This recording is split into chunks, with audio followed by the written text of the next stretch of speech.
동기 발전기. 자, 동기기로 넘어왔는데요. 동기기를 설명을 드리면 지금까지 배운 게 지금 직류기 배운 거예요. 직류기. 지금 직류기에서 지금 동기기 넘어온 거예요. 좀 전에 배운 것까지는 직류기입니다. 직류기. 자, 동기기는 어떤 걸 동기기라고 하냐면 여기에 자, 이런 식으로 된 게 동기기인데 동기 발전기를 설명을 드리면 이 부분이 전기자입니다. 네, 전기자고 얘를 건선을 이용해서 여기다가 이렇게 감아요. 네. 감으면 얘가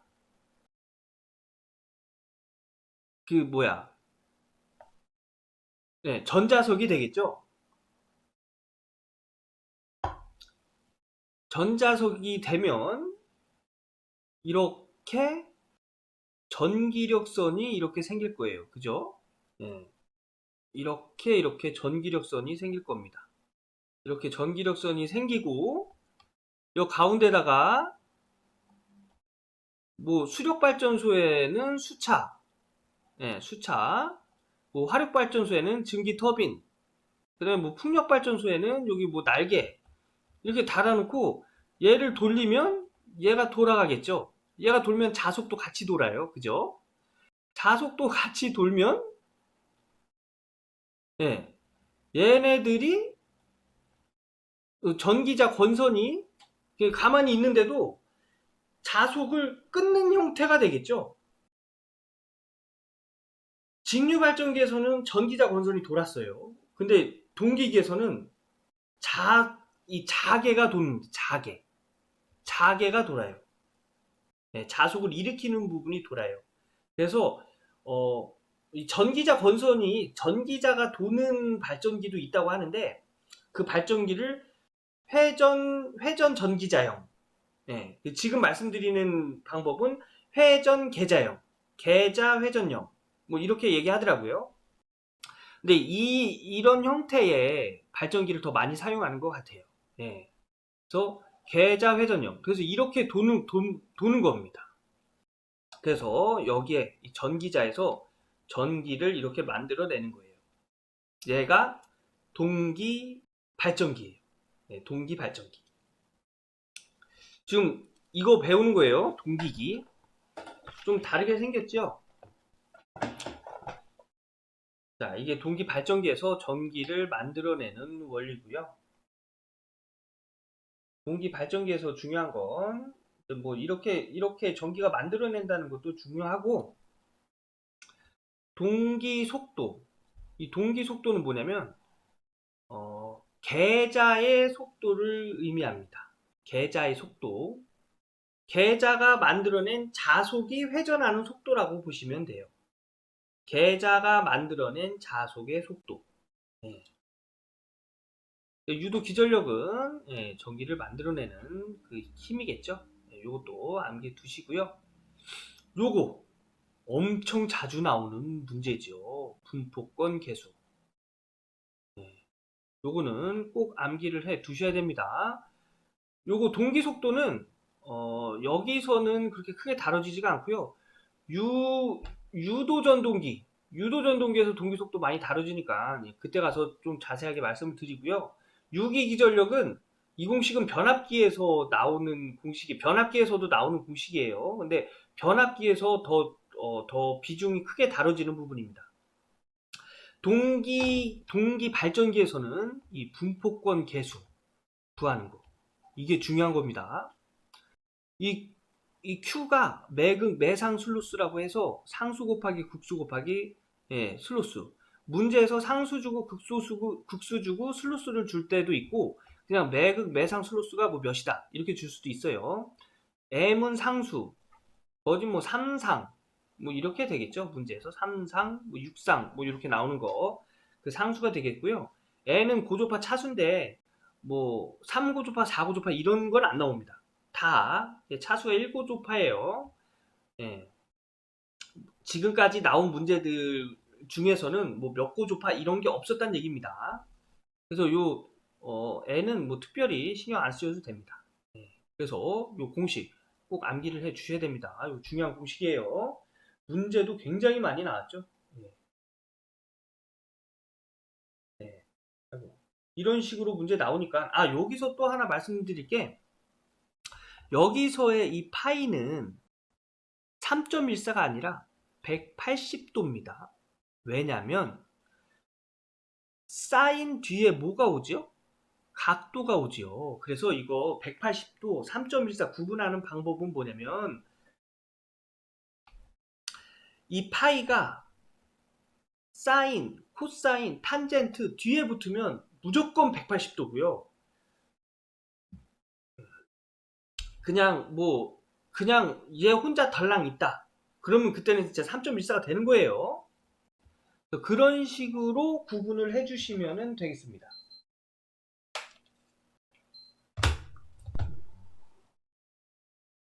이 공식에서는 요 사인 뒤에 요 각도 부분에 파이가 있기 때문에 각도로 계산을 해 주는 겁니다. 요거 그냥 문제에서 있는 내용 적용하면 되니까 요거 한번 풀어 보시고요. 요거 특성은 특성도 한번 읽어 보시고요. 이런 글로 나오는 문제들은 기출문제 다 보시고 오셨죠? 기출문제에서 글로 나오는 문제들은 무슨 얘기인지 몰라도 다 암기를 하고 가셔야 되는 부분이에요. 이것도 많이 나오는 문제죠. 분포권으로 하면 기전력 파형이 좋아진다. 분포권으로 하는 이유가 기전력의 파형을 좋게 하기 위해서 하는 거예요. 이거 암기해 주시고요. 단절권 계수 얘도 암기해 주시기 바라겠습니다. 단절권이랑 분포권이랑 같이 나오는 문제는 한 문제가 두 문제밖에 없는데요. 단절권 얘 나올 확률이 좀 많습니다. 그래서 요거 암기해 주시고요. 이때 여기에 이 파이 이때도 180도가 되겠죠. 그래서 동기 발전기에서는 분포권 계수, 단절권 계수 이거 중요하게 잘 나오는 문제니까 꼭 암기해 주시고요. 그 다음에 권선계수 요거는 그냥 문제 한번 풀어 보시면 여기 풀이 중에 권선계수 나오는데 이런 문제는 그렇게 많이 나오지 않습니다. 자, 전기자 반작용 나왔습니다. 전기자 반작용 굉장히 중요하거든요. 요것도 설명을 드릴게요. 자, 전기자 반작용엔 횡축 반작용과 직축 반작용이 있는데 직축 반작용에는 감자작용과 증자작용을 하는 반작용이 있습니다. 우리 전기자 반작용 뭐라고 했죠? 전기자 권선이 일으키는 자속에 인해서 주자속이 감소하는 현상. 그죠? 그게 전기자 반작용이라고 했어요. 주자속이 영향을 받는 현상. 그게 전기자 반작용이라고 했습니다. 자, 좀 전에 제가 요렇게 전기자가 있고 여기에 이렇게 해서 얘가 이제 계자가 된다고 했죠. N극, S극 이렇게 있다고 합시다. 자, 이제 여기에 이제 기전력이 발생해서 전류가 흐르는데 전류가 이렇게 들어가는 방향으로 여기 있다고 합시다. 그러면 화면으로 들어가는 방향이니까 엄지손가락 쪽으로 이렇게 하면 이쪽으로 자속이 생기겠죠. 이쪽으로 이렇게 자속이 생기는 거예요. 이쪽으로 이렇게 자속이 생기는 겁니다. 그죠? 이쪽으로 이렇게 자속이 이렇게 생기는데 이 계자에서 만들어내는 자속은 이렇게 되겠죠. 이렇게 되겠습니다. 자, 그래서 전기자 전류에 의한 자속과 계자 자속이 90도를 이룰 때 얘가 만들어내는 전기자 전류가 만들어내는 이 자속과 계자에서 만들어내는 자속이 이렇게 90도를 이룰 때, 다 90도가 된다는 얘기예요. 이렇게 90도를 이룰 때 그때를 이제 횡축 반작용이라고 하고요. 네, 횡축 반작용이라고 하고요. 그때 특징은 이제 유도기전력과 전기자 전류가 동상인 경우 최대 전류가 흐른답니다. 요게 이제 횡축 반작용이 일어날 때의 특징이고요. 직축 반작용. 자, 또 그려볼게요. 자, 직축 반작용. 이렇게 이쪽으로 이렇게 회전을 했을 때 계자가 N극이고 S극이고. 그러면 이때에 이렇게 들어가는 부분일 때 이런 식으로 만들어진다고 했죠. 방향은 들어가는 부분이니까 이렇게 되겠네요. 이쪽으로 이렇게 되겠네요. 그죠? 근데 이렇게 되고 여기서 이렇게 될 겁니다. 그죠? 여기서 계자가 만들어내는 자속의 방향은 이렇게 해서 이쪽으로 이렇게. 그죠? 얘가 만들어내는 방향과 같죠? 그래서 자속이 증가하는 작용을 합니다. 즉, 증자작용을 한다는 얘기예요. 네, 자속이. 그러니까 계자 자속이 만들어내는 자속과 전기자 권선이 만들어내는 자속이 같은 방향이 돼서 자속이 증가하는 그런 걸 직축 반작용이라고 해요. 예. 또 감자작용은 얘가 이제 반대로 돌아서 이쪽이 N극이 되고 이쪽이 S극이 되면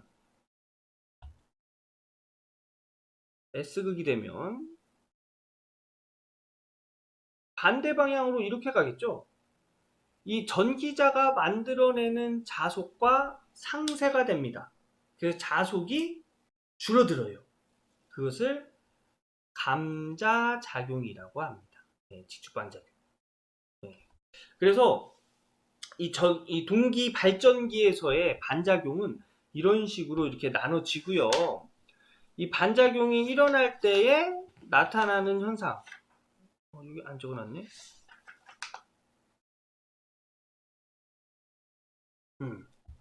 나타나는 현상은 여기다가 필기 좀 할게요. 이때 감자작용이 일어날 때는 나타나는 현상이 지상전류가 흐릅니다. 네. 지상전류가 흘러요. 지상전류, 늦은 전류 이러죠. 역률도 지상역률이 됩니다. 네. 그리고 증자작용이 일어나면 진상전류가 흘러요. 진상전류. 그 다음에 역률도 앞선역률. 네, 앞선역률이 됩니다. 요새 지상역률로 하지 말고요. 뒤진역률로 하겠습니다. 뒤진역률. 네, 이런 현상이 일어나요. 동기 발전기에서. 근데 동기 전동기에서는 또 반대예요. 여기서 말씀드리고 가면 동기 전동기에서는 직축 반작용에서 감자작용이 일어날 때는 진상전류가 흐릅니다. 반대지요. 네, 발전기가 반대예요. 이것도 이제 조금 이따가 전동기 할 때 제가 또 적어 드릴게요. 이걸 안 적어놨네. 네. 그래서 요 내용 네, 알아두시고요. 네. 요것도 이제 글로 문제가 많이 나오니까 요것도 알아두시기 바라겠습니다. 네. 네, 전동기 가서 말씀을 드릴게요. 자, 동기 임피던스는 뭐 이런 식으로 계산을 한다더라. 예, 요런 거 좀 그냥 뭐 봐주세요. 요거는 암기해 두셔야 되겠네요. 요거 동기 임피던스를 구하는 공식. 요거 암기해 두시고요. 이게 중요한 겁니다. 예, 비철극형 비철극형의 이제 비철극형 원통형이 뭐냐면 동기 발전기가 이렇게 생겼다고 했잖아요. 계좌 부분이 이렇게 원통형으로 생기면, 계좌 부분이 이렇게 원통형으로 생기면 이제 여기다가 이렇게 해서 여기다가 이렇게 감아요. 이렇게 원통형으로 생긴 걸 비철극형, 원통형, 비돌극형 이렇게 얘기합니다.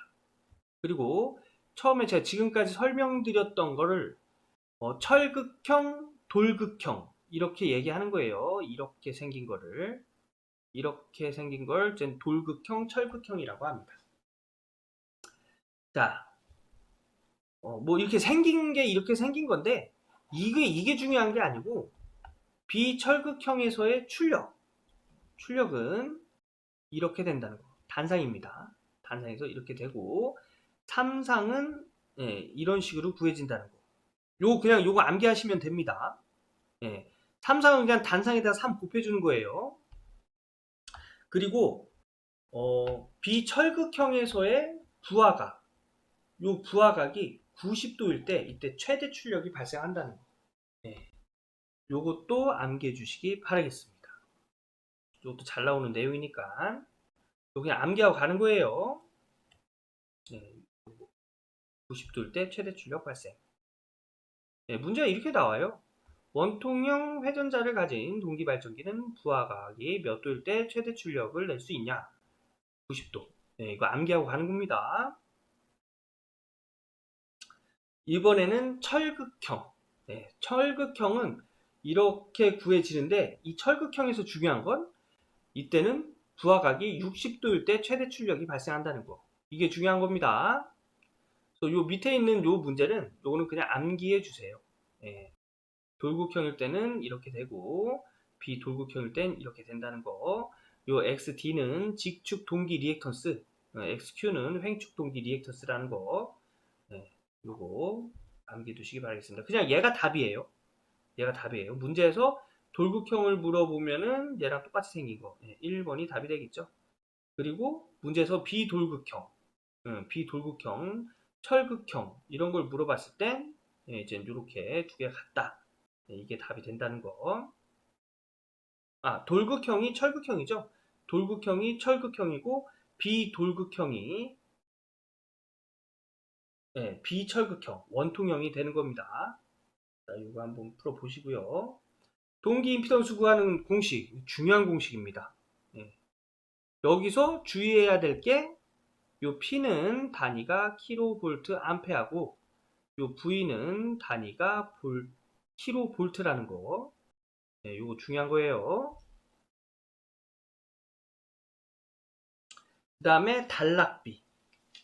자, 요 단락비를 잘 보시면, 단락전류는 퍼센트 임피던스 분의 100 곱하기 전격전류. 이거 공식 많이 보셨죠? 이 공식에서 얘가 단락비란 얘기입니다. 단락비. 즉, 전격전류와 단락전류의 비율이 되겠습니다. 그래서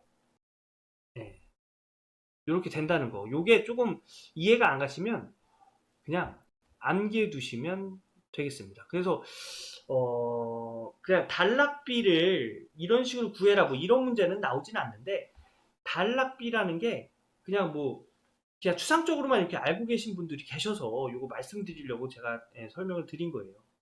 단락비가 전격전류와 단락전류의 비율을 나타내는 건데, 그 비율의 크기는 요 단락전류 구하는 공식에서의 여기 있는 퍼센트 임피던스 분의 100이라는 거. 요거 알아두시고요. 단락전류 구하는 공식은 이런 공식이 있는데, 이걸 사용해서 뭐 문제를 풀어라 이런 문제는 그렇게 많이 나오지 않습니다. 중요한 공식은 이거예요. 제가 좀 전에 적어드린 거. 단락전류는 퍼센트 임피던스 분의 100 곱하기 전격전류. 암기해 두시기 바라겠습니다. 자, 이것도 위에 있는 공식 가지고 해결하면 충분히 해결할 수 있는 문제고요. 동기발전기의 외부 특성 곡선, 이거는 부하 전류와 단자 전압의 관계를 나타내는 건데 압속연료일 때는 이런 곡선을 나타내고 역률이 1일 때는 이런 곡선, 뒤진 역률일 때는 이런 곡선을 그린다는 거. 이것도 암기하고 가는 거겠죠. 네. 이것도 그냥 그림 찾는 문제예요. 병렬운전 조건 나왔습니다. 발전기의 병렬운전 조건. 기정력의 크기, 위상, 주파수, 파형, 상회전 방향이 같아야 한다. 요거는 암기하고 가는 내용입니다. 요거는 아마 기출문제 10개년도까지 다 보고 오신 분들은 그냥 암기가 되어 있는 부분일 거예요. 그죠? 네. 안정도 증진법. 요것도 뭐 이런 게 있다. 네. 라는 거 알아두시고요.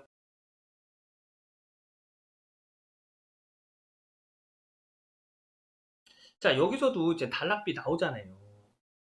안정도를 증진하기 위해서는 단락비를 크게 한다. 네. 요거 그냥 암기해 두시기 바라겠습니다. 요것도 암기해 두시고요. 요 글로 나오는 문제니까 이런 거는 암기하고 가겠습니다. 동기, 전동기 나왔어요. 전동기 나왔습니다. 근데 동기, 전동기는 그렇게 많이 사용하질 않아요. 그런데 동기 발전기는 많이 사용을 해요. 자, 동기, 전동기에서 우리 삼상 입력 요 공식은 다 아시죠? 루트 3 VI 코사인 세타. 요 공식도 아까 전에 나왔던 공식입니다. 발전기에서 나왔던 공식이에요. 전동기에서는 토크가 중요하다고 했죠. 그런데 이렇게까지 뭐 이용해서 토크를 구해라 이런 문제는 나오지 않고요. 그냥 동기, 전동기에서 토크 구하는 공식은 이렇게 되는구나. 여기까지. 여기까지만 그냥 다 한번 봐주세요. 봐주시고 이렇게까지 계산해서 나오는 문제들은 굉장히 어려워질 수밖에 없습니다. 그런 문제 굳이 안 풀으셔도 돼요. 자, 기동 토크 이거 한번 읽어 보시고요. 전기자 반작용. 좀 전에 말씀드린 그 발전기에서의 전기자 반작용, 직축 반작용에서 발전기에서의 감자작용은 늦은 전류, 그죠? 그 다음에 뒤진 역률이 된다고 했죠. 근데 전동기에서는 발전기와 반대로 앞선 전류와 앞선 역률이 됩니다. 그 증자작용은 뒤진 역률, 뒤진 전류가 흘러요. 요것도 구분해서 암기해 주시고요. 문제가 이렇게 나와요. 동기 전동기에서 전기자 반작용을 설명한 것 중 옳은 것은 동기 전동기라고 했죠. 동기 전동기라고 했습니다. 동기 전동기는 감자작용일 때는 앞선 전류, 앞선 전류가 흐른다고 했죠. 1번이 맞네요.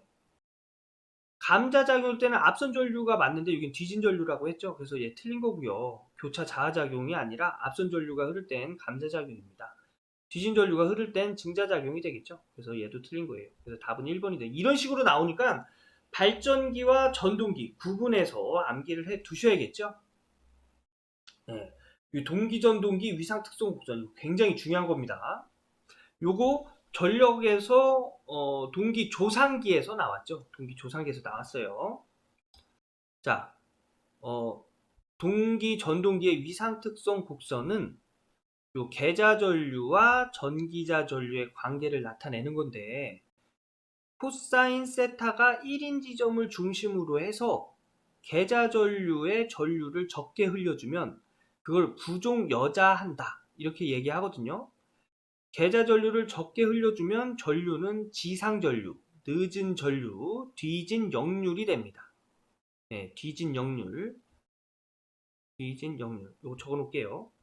그리고 역률이 1인 지점을 중심으로 해서 계자전류에 전류를 많이 넣어주면 즉 과여자 시킨다고 얘기하죠. 과여자 시켜주면 그때는 진상전류, 빠른 전류, 빠른 역류이 됩니다. 그래서 요거 봐주시고요. 요거 좀 이해를 해 주셔야 돼요. 이거를 조상기로 사용을 한다. 조상기 뭐죠? 위상을 조절해주는 장치라고 했죠. 지상 전류를, 그러니까 전류의 위상을 늦춰주는 지상 전류, 늦춰주는 역할을 하는 것이 리액터죠. 그래서 부종여자 시키면 리액터로 작용을 하고 과여자 시키면 콘덴서로 작용을 한다. 이거 배웠죠? 예. 그래서 동기조상기가 동기 전동기를 그냥 그 송전에 사용을 하는 거예요. 그래서 위상을 조절하는 겁니다. 그래서 동기 전동기에서는 부종여자 시키면 지상전류가 흐르고 뒤진 역률이 되고, 과여자 시키면 진상전율이 되고 앞선 역률이 된다는 거 꼭 구분해서 암기해 주시고요. 여기 써놨죠?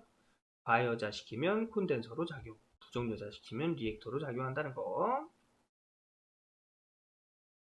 그리고 이 V곡선은 출력이 커지면 커질수록 위로 이렇게 올라가요. 출력이 제일 낮은 게 요 P1번입니다. 출력이 커지면 커질수록 V곡선은 위로 올라간다는 거. 자, 이것도 한번 풀어 보시고요.